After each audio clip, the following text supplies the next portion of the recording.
Our topic question for the History Paper Slide project is, what were the war strategies for battle of both the Patriots and the British? The Patriots' strategies were mostly defensive. They waited out the British and used guerrilla warfare, a hit-and-run tactic. The Americans did not have a true strategy in the Revolutionary War until after General Washington was appointed Commander-in-Chief of the Continental Army on July 3, 1775. Washington was known to follow Fabian's strategy of avoiding decisive battle in order to wear the enemy out.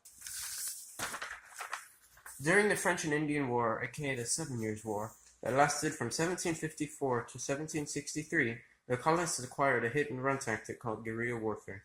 This strategy consisted of using quick actions with a small number of people against a larger, more brute forces.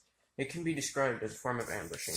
The Boston Massacre was used as a propaganda technique. It occurred March 5, 1770, and involved the colonists taunting redcoats, and eventually someone shouted fire. The 7 British soldiers fired their guns, resulting in 7 dead. This was planned by the Sons of Liberty, led by Samuel Adams, to be used as a propaganda technique, and made British soldiers fight against the colonists.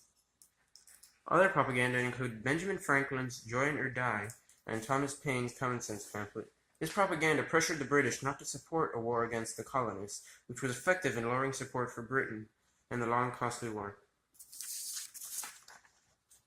After the Americans captured Fort Ticonderoga in New York, they brought the fort's cannons to Cambridge, arriving on January 24, 1776. This was to fortify the hills over Boston Harbor in an attempt to break the British siege. The Americans had an easier time reaching their supplies since they were fighting on their own territory.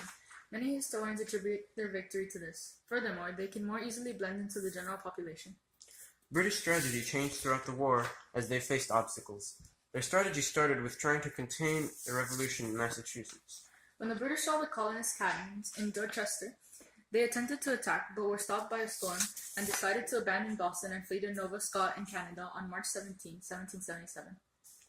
At this point, the British strategy was to capture New York City and use it as a base for headquarters. The British successfully captured New York City on September 15, 1776. The next phase of the strategy commenced in 1777. The plan was to isolate the New England colonies, which were the heart of the rebellion.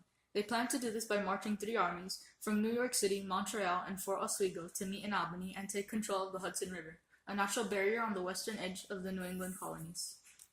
General William Howe was assigned to lead the troops from New York City, General John Buchanan from Canada, and General Barry Ledger from Mohawk to upstate New York.